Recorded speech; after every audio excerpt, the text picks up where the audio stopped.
10 ஆண்டுகளாகவே பாஜக ஆட்சிக்கு வந்த பிறகு அரசமைப்பு சட்டத்தின்படி உருவாக்கப்பட்ட சுயேட்சையான அமைப்புகள் அனைத்துமே பாஜகவினுடைய அடியாளாக மாற்றப்பட்டு இருக்கிறது. இதை பல நேரங்களில் பல்வேறு அமைப்புகள் வெளியே சொல்லியிருக்காங்க. அது ஆளுநர் அலுவலகமாக இருக்கலாம், அல்லது இடியாக இருக்கலாம், சிபிஐயாக இருக்கலாம், இன்கம் டேக்ஸாக இருக்கலாம். இன்னும் சில நேரங்களில் அவங்க நீதிமன்றத்தை கூட அப்படி பயன்படுத்தியிருக்காங்க. நீதிபதிகளை மிரட்டுவதன் மூலமாக அதை செஞ்சுருக்காங்கன்னு பார்க்க வேண்டியிருக்கு. இதுக்கு முன்னாலேயும் இடியை பற்றி, அமலாக்கத்துறையை பற்றி நீதிமன்றம் கேள்வி கேட்டிருக்கு. ஒரு பேட்டர்ன் உங்ககிட்ட தெரியுது, அது தவறாக இருக்குது.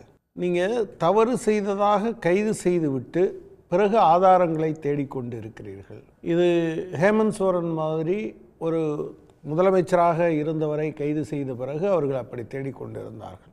ஒரு 1.5 மாதத்தில் அவரை ஜாமீனில் நீதிமன்றம் வெளியே விட்டது. அப்புறம் அது அடியாள்னு சொல்லும்போது ரொம்ப ரொம்ப கீழே இறங்கி போனாங்க. சேலத்தில் ஒரு பாஜகக்காரர் கொஞ்சம் நிலத்தை வாங்கணும்னு நினைக்கிறாரு. 2 தலித்து விவசாயிகள் அதை கொடுக்கறதுக்கு தயாராக இல்லை அப்படின்னோடனே அவங்களுக்கு இடி சம்மன் அனுப்புது. இந்த மாதிரியான விஷயங்கள்லாம் தமிழ்நாட்டில் நடந்தது. பாஜகவினுடைய தலைமை அலுவலகத்தில் வேலை செய்கிற ஒரு ஊழியர் இந்த மணல் மாஃபியாவோடு அவருக்கு தொடர்பு இருக்குன்னு அவருடைய அலுவலகத்தில், அவருடைய வீட்டில் ரெய்டு நடக்குது. இடி போகிறாங்க, 5 மணி நேரம் ரெய்டு நடக்குது. பாஜகவினுடைய தென்சென்னை மாவட்ட செயலாளர் உள்ளே போகிறாரு, வெளியே வராரு, ரொம்ப சகஜமாக போயிட்டு வராரு. அப்புறம் அதுக்கு பின்னால் நீங்கள் பார்த்தீங்க அப்படின்னு சொன்னால் அவங்களும் ஒன்றும் சொல்லலை, இவங்களும் ஒன்றும் சொல்லலை, போயிடுறாங்க. தவறாக தன்னுடைய ஊழியர் வீட்டில் நடத்தியிருந்தால் பாஜகவுக்கு கோவம் வந்திருக்கணும், அதை செய்யலை. அல்லது இடி அச்சுறுத்தப்பட்டோ அல்லது ஏதோ காரணத்தினால வெளியே வந்திருந்தால் அவங்களும் சொல்லியிருக்கணும். 2 பேரும் வெளியே இந்த விஷயத்தை சொல்லலை. இப்படி இடி அஜித் பவார் நேஷனலிஸ்ட் காங்கிரஸ் பார்ட்டியில் இருக்கிற வரைக்கும் அவர் 4000 கோடி ஊழல் செஞ்ச மிக மோசமான நபர். அவர் அந்த கட்சியை உடைச்சு உங்களோட வந்துட்டா அந்த 4000 கோடி ஊழல்ல இருந்து நீங்கள் வழக்கிலேருந்து நீக்கப்படுவீங்க, சொத்துக்களை ஃப்ரீஸ் பண்ணி இருந்ததை விட்டுருவீங்க, அது எல்லாத்தையும் விட அவருக்கு துணை முதலமைச்சர் கொடுத்துருவீங்க. இடியோட வேலை இது. ஆள் பிடிச்சி கொடுக்குற வேலையா, பணம் வாங்கி கொடுக்குற வேலையா? இந்த வேலையை இடி செய்து கொண்டு இருக்கிறது. அதில் ஒன்று தான் சில இடங்களில் இந்த வாங்கின காசுக்கு மேலே கூவுறான், ராஜாவை மிஞ்சிய ராஜ விசுவாசின்னு சொல்லுவாங்க. அதில் தான் நீங்கள் டாஸ்மாக்கு மேலே ஒரு நிறுவனத்தின் மீது வழக்கு பதிவு செய்வது என்கிற பிரச்சனை வருகிற போது உச்சநீதிமன்றம் இதில் நீங்கள் எல்லா லிமிட்டையும் கிராஸ் பண்ணுறீங்க, ஒரு நிறுவனத்தின் மீதே நீங்கள் இப்படி பண்ணுவீங்களா? இப்போ சில பேர் கேட்டிருக்காங்க, நியமா அது கோர்ட்டில் கேட்டதா இல்லையான்னு தெரில. நீங்கள் இடி அதிகாரி ஒருத்தரை அரெஸ்ட் பண்ணியிருக்காங்க. அந்த அதிகாரி அரெஸ்ட் ஆனாருங்கிறதுக்காக ஃபினான்ஸ் மினிஸ்ட்ரியில் அவர் எதோட அட்டாச் ஆகியிருக்காரோ அந்த நிதித்துறை அமைச்சகத்தினுடைய அலுவலகத்தை வழக்கு பதிவு பண்ணால் அல்லது அதில் ரெய்டு நடத்தினா நீங்கள் ஏற்றுப்பீங்களா என்று கேட்டிருக்காங்க. ஸோ ப்ராப்ளம் என்னென்னா, இப்போ நீங்கள் தலைப்பில் என்ன சொல்லியிருக்கீங்கன்னா இடி திருந்துமான்னு.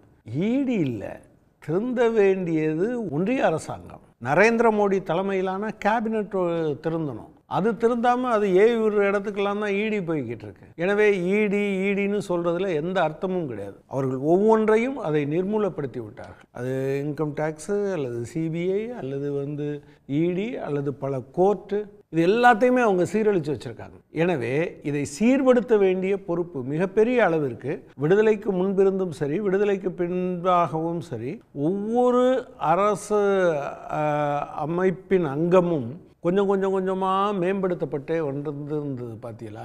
எல்லா காலத்துலேயும் டீவியேஷன்ஸ் இருந்திருக்கு. டீவியேஷன்ஸ் எல்லா காலத்துலேயும் விதிவிலக்காக இருந்திருக்கு. ஆனால் இந்த காலத்தில் முழுக்க ஏவலாளாக, அடியாளாக இந்த அமைப்புகள் மாற்றப்பட்டு இருக்கிறது என்பது தான் இப்போ இருக்கக்கூடிய பிரச்சனை. அஸ்ஸாமில் ஹேமந்த் பிஸ்வா சர்மா காங்கிரஸில் இருந்த வரைக்கும் அவர் தப்பு பண்ணார், அவர் மேலே நடவடிக்கை எடுக்கணும், அவர் ஊழல் பேர்வழி அப்படின்னு அமித்ஷாவே பேசினார். பிறகு இப்போ அவர் மேலே இருக்கக்கூடிய எந்த குற்றச்சாட்டின் மீதும் நடவடிக்கை இல்லை. சுவேந்த அதிகாரி மீது அப்படி தான். இப்படி ஏராளமான விஷயங்கள். அவர் என்ன சொல்கிறாரு, இதில் எந்த இடத்துல பாஜக காரங்க மேலே அவங்க கேஸ் போட்டிருக்காங்க. இப்போ நீங்கள் இப்போ சமீபத்தில் வந்திருக்க குஜராத் மாடல் இருக்கு. குஜராத்தில் 100 நாள் வேலை செய்ததில் கிட்டத்தட்ட 56 கோடி அளவுக்கு, அது எவ்வளோ வந்திருக்குன்னு தெரியல, ஆனால் இதுவரை 56 கோடி ரூபாய் முறைகேடு நடந்திருக்கு. அந்த துறை அமைச்சருடைய மூத்த பையனும் 2வது பையனும் கைது செய்யப்பட்டிருக்காங்க. இந்த மாதிரியான விஷயங்கள் என்னைக்காவது இவங்களுக்கு வந்திருக்கா? இப்போ நான் கேட்குறேன், தமிழ்நாட்டில் $28 நிலக்கரி ஒரு டன் வாங்கிட்டு அதை $92 விற்றாங்க. இதை யார்? அதானி, அதாவது கண்ட்ரி ஆஃப் ஆரிஜின் எது அப்படின்னு அவங்க சொல்லுவேன்னு சொன்னாங்க. ரொம்ப தரம் குறைந்த நிலக்கரியை வாங்கி தரம் அதிகமான நிலக்கரி என்று டாக்குமெண்ட்டை மாற்றி அதில் 6000 கோடி 5000க்கு மேற்பட்ட 5000 கோடிக்கு மேலே 6000 கோடி வரை இழப்புன்னு சொன்னாங்க. ஏதாவது வழக்கு பதிவு செஞ்சுருக்காங்களா என்ன? செய்யலாம் மாட்டாங்க. நம்ம அமலாக்கத்துறை என்ன நினச்சிருச்சுன்னா, நம்ம ராஜா வீட்டு கண்ணுக்குட்டி எங்கே யாரை வேணாலும் உதைக்கலாம், எப்படி வேணாலும் கடிக்கலாம்னு வந்த பிறகு நீதிமன்றம் கொஞ்சம் கோபத்தோடு அந்த கேள்வியை கேட்டிருக்கு. ஆக்சுவலாக இவங்க ரொம்ப நாளாக இதை பண்ணிக்கிட்டு இருக்காங்க. ஆனால் உடனடியாக நீதிமன்றம் அந்த கேள்வியை கேட்குறதுக்கு பதிலாக இப்போ அந்த கேள்வியை கேட்குது. எப்பா, ஒரு நிறுவனத்தின் மீது இப்படி நீ வழக்கு பதிவு செஞ்சிருக்கே, அதுக்கு என்ன காரணம்னு கேட்குறோம். இப்போ நேற்று தமிழ்நாட்டில் நீங்கள் நீதிமன்றத்தையெல்லாம் சொல்லும்போது அது நீதிமன்ற அவமதிப்பு. நீதியை யார் அவமதிக்கிறார்களோ அவர்கள் மேலே தான் வரணும். நீதிபதியே நீதிமன்றத்தை அவமதிக்கிறாரு, சட்டத்தை அவமதிக்கிறாருன்னா அவர் மேலே தான் கேஸ் போடணும்.